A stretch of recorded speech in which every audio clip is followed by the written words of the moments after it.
Hi everyone, welcome back to my channel. I'm aware that I'm very late to this party, but I like to wait until all the hype has died down before I read anything that's been all over social media or very much in the public eye.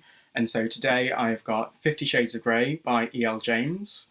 This is 546 pages. It has a 4-star rating on Goodreads and took me 3 days to finish.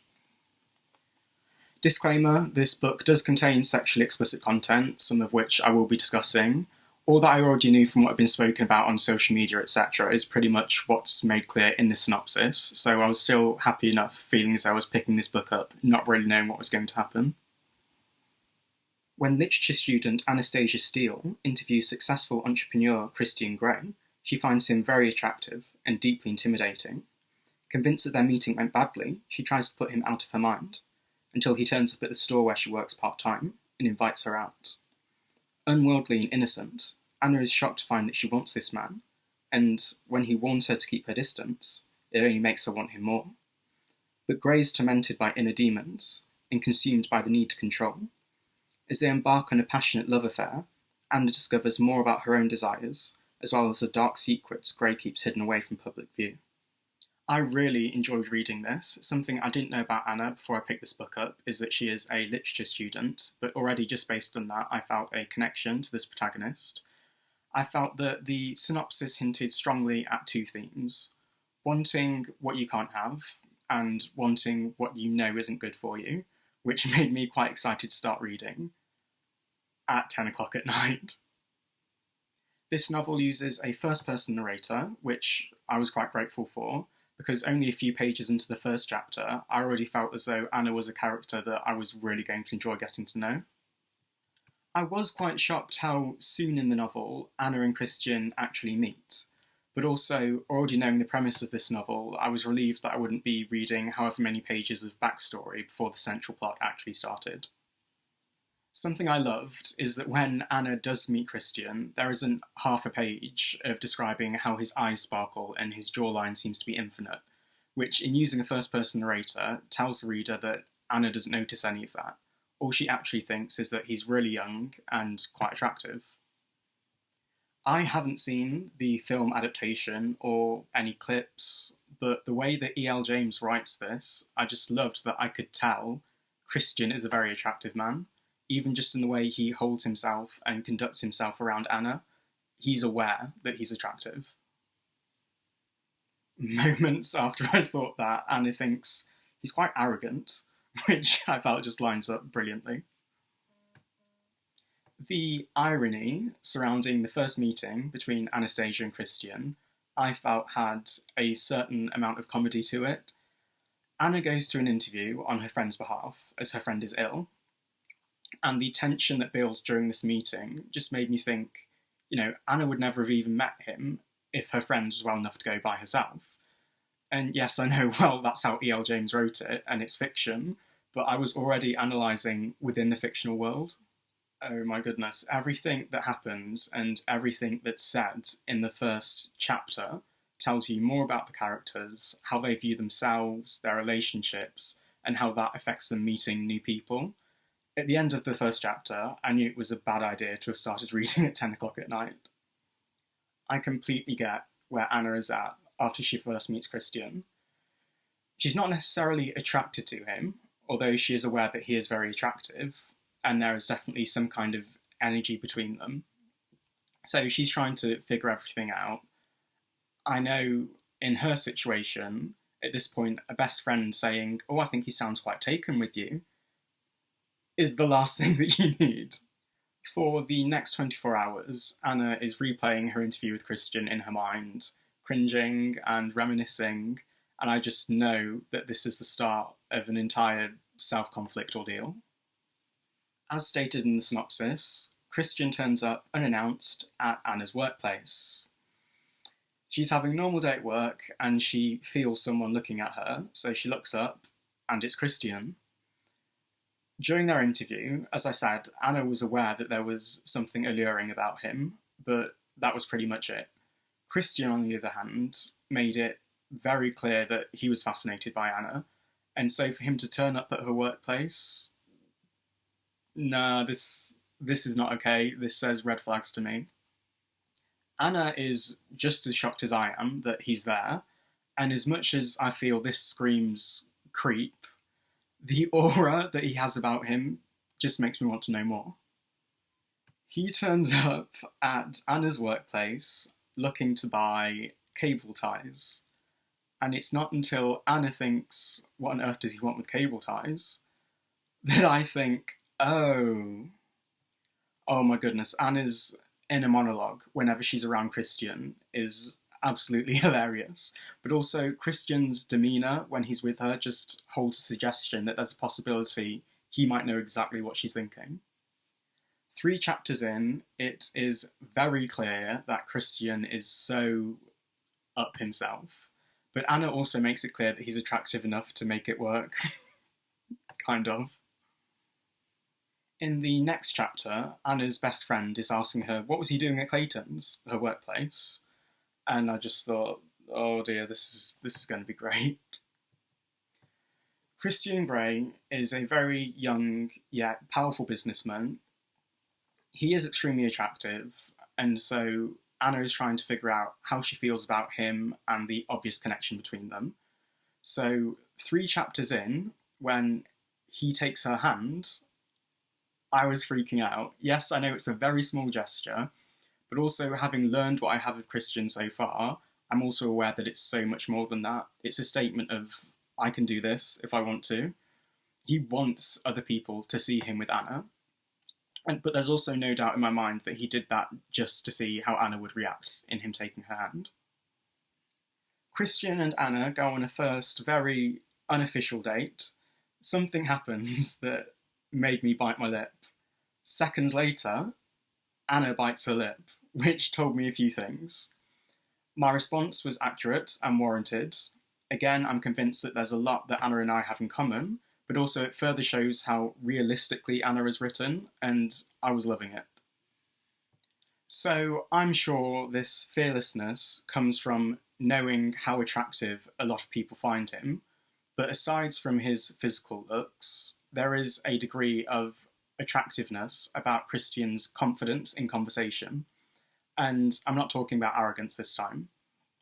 The honest things that some people might think but also think better than to say them, Christian says them all, particularly when it comes to compliments.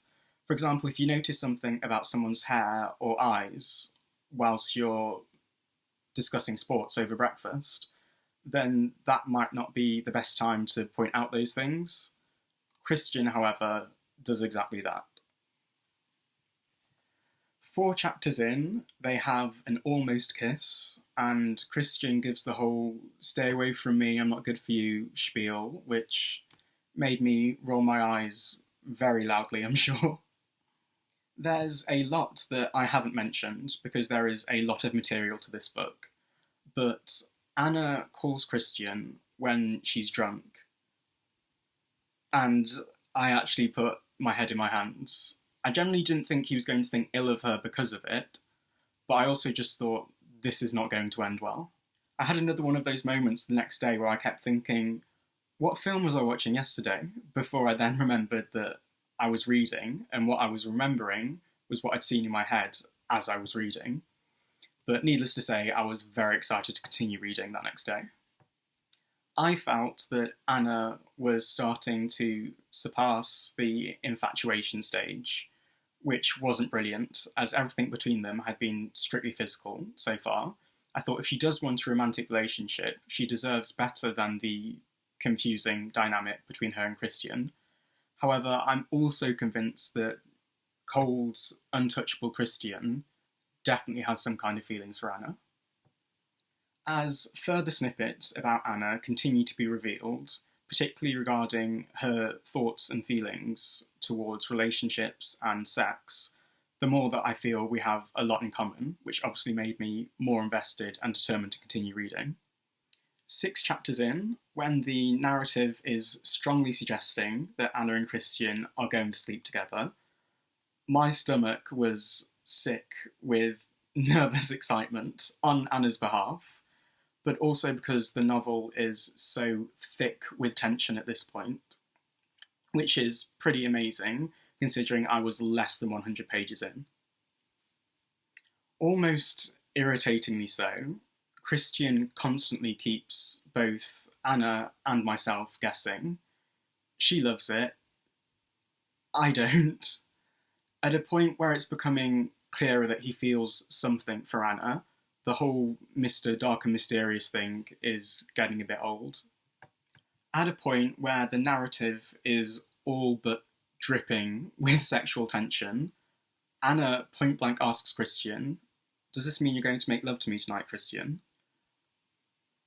I slammed the book down and I said, "Shut your mouth." But then I thought, you know what? Fair play. Christian is very forward and blunt with his words, knowing that it comes across as endearing and more often than not attractive. Fair play that Anna plays the same game. Chapter 7, we get to the playroom. If you don't know what I'm referring to, I'm not sure how much I can say without spoiling anything. So I've been umming and ahhing about Christian, his morals, how good of a person he actually is, pretty much since the first time that Anna met him. And just as I might be growing to like him and be comfortable with the idea of them being together, he completely ruins it, which, as annoying as it may be, is also obviously brilliant writing. They're on the precipice of sleeping together, and then he starts kicking off because he finds out that Anna's a virgin. The chapter ends with him asking her, "Why didn't you tell me?" in much rather more colourful language. Anna says exactly what I was thinking at this point, which was, well, it never came up.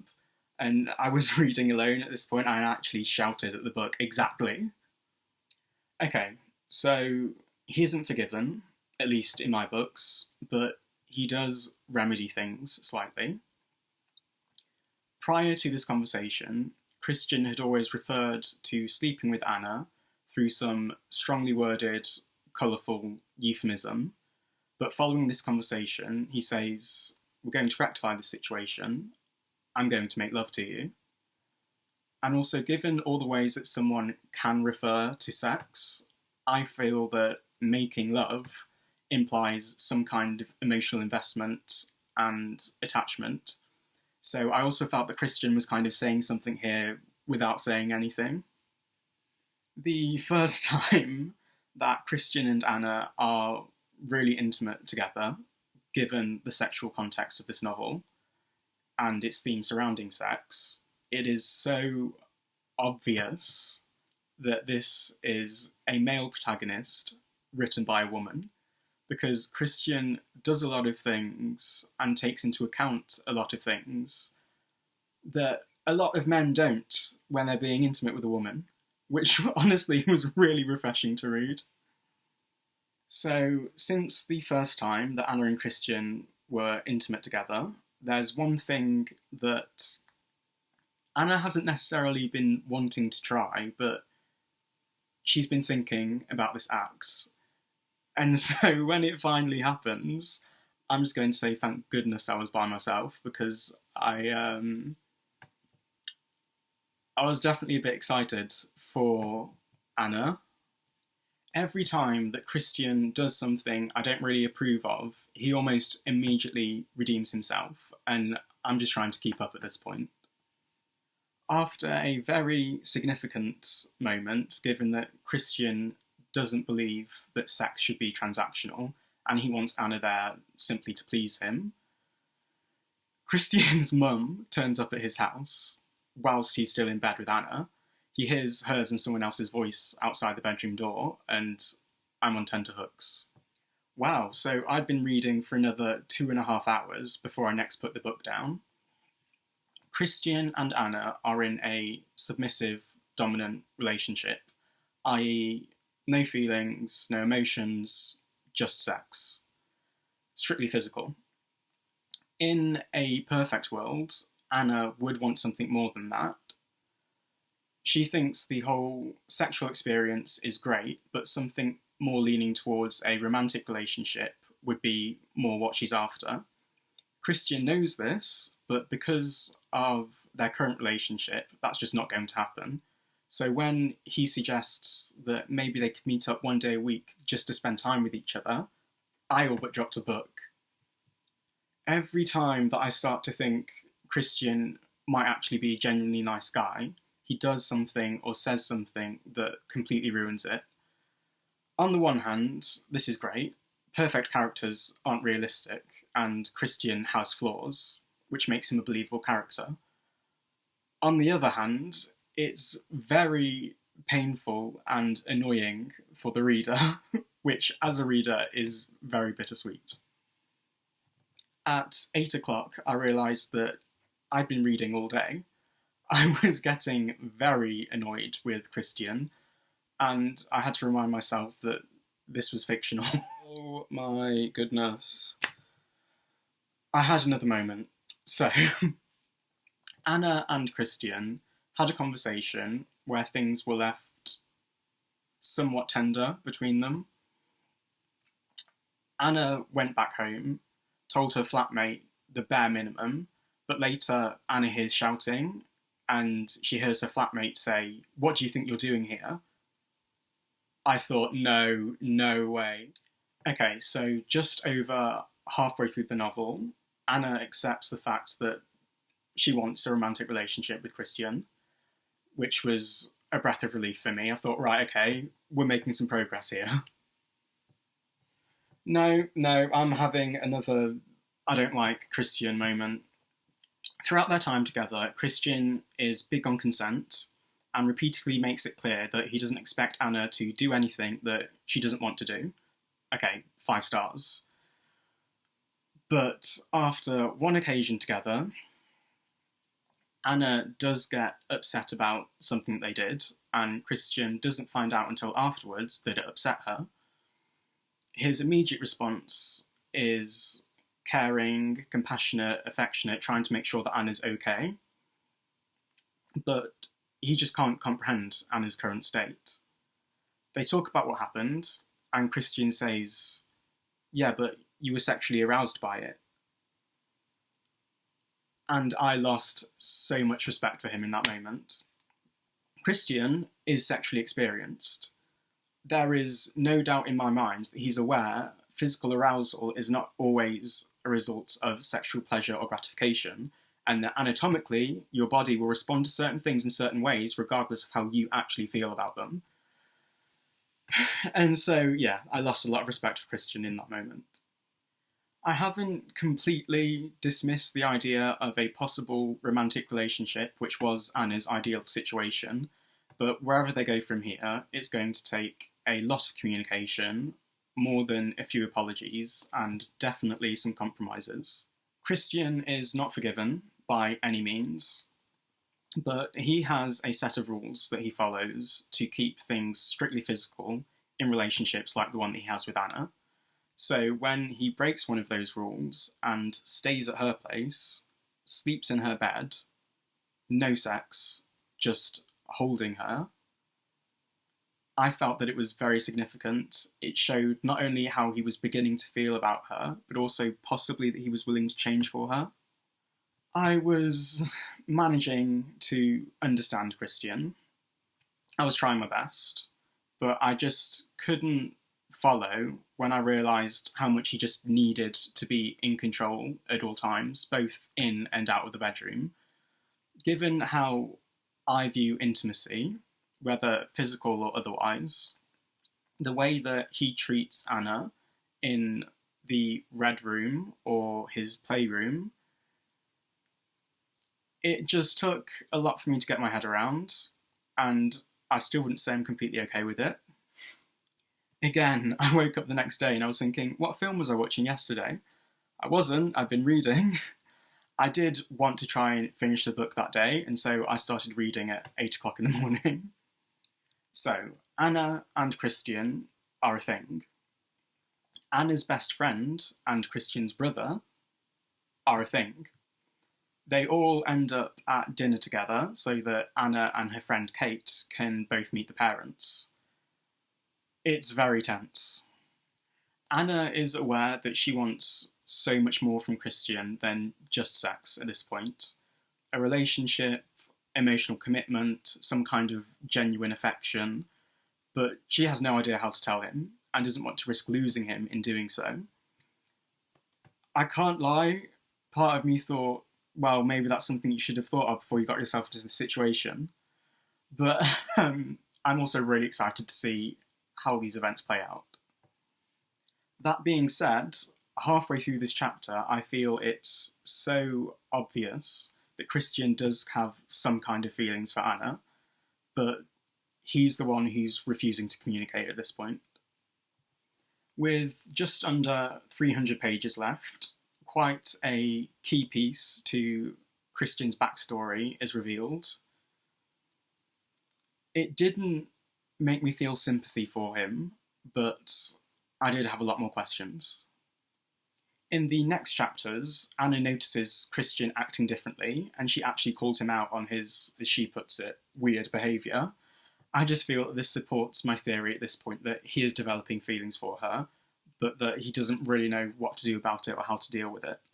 So after a rather raunchy night together, Anna is going back home for a while to see her mother, and Christian asks, "Will you miss me?"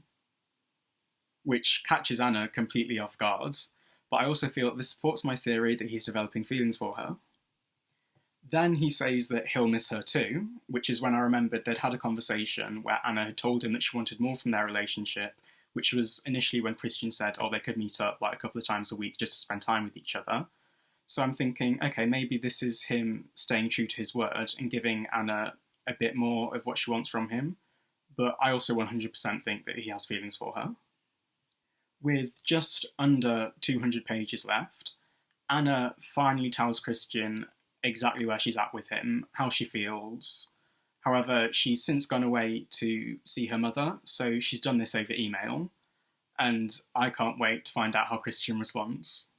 So Christian responds, and it's so clear that they feel the same way about each other, but they both try to stay clear of that subject because neither of them wants to risk losing the other. Just as I think, okay, they're both being emotionally honest with each other, which is great, but nobody said the L word. Anna thinks to herself, I realise how much I miss him, how much I love him. Anna and Christian end up sending emails like two high school kids texting, and I can't help but think, just start a committed romantic relationship with each other. But I'm also fully aware on Christian's part why that would be far from simple. Oh my. Wow. Anna is in a completely different part of the country, spending time with her mum. Christian turns up. That high school lovers dynamic is gone, and I'm thinking, no, this is weird, that behaviour is not okay. Christian ends up joining Anna and her mum for drinks. Obviously, Anna's mum knows nothing about the relationship dynamic between Anna and Christian. This scene is so tense, and I feel that there are a number of silent conversations being had. Okay, I just think it's very significant and speaks volumes that the first time Anna and Christian have sex after communicating their feelings for each other is also the first time that they have sex and orgasm together. I've almost finished the book at this point, and I just think it's wild how their relationship was when they first met, and now it's so obvious that they very clearly love each other. With 3 chapters left, the concept of sex between Christian and Anastasia has completely changed, and I love it. At the beginning, it was this carnal thing that tied them together for the sake of scratching an itch and sating desires. And now it's almost like a form of communication between the both of them where they're most honest with each other. A chapter or so after Anna and Christian had been completely emotionally honest with each other, he introduces her to someone as his girlfriend. Prior to meeting Anna, he didn't do the whole girlfriend thing, so I was grinning quite a lot reading this. So it's made quite clear that there is still a lot that I don't know about Christian. Their sex is amazing, and obviously they know each other intimately, but he doesn't like her touching him. At first, I thought this was a part of the whole power dynamic, but when he washes her when they're showering together, which has a far more romantic atmosphere than I'm making it sound, um, he doesn't let her shower him, and I'm convinced that there's more to that.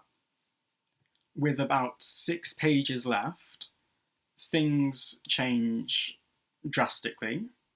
It all makes sense. Words, actions, reactions are completely warranted and justified. But it cannot end like this. I'm far too invested. I will always have so much respect for any book that can bring me to tears. And with 5 pages left, I lost it at a point where they're talking and they are just so honest with each other. To give you a few quotes, "You are everything I want you to be. I've come alive since I met you. And obviously, I love you." It was not a happily ever after ending. I will be reading the rest of the series at some point, so please like and subscribe and hit the notification bell so you know when I upload my next video.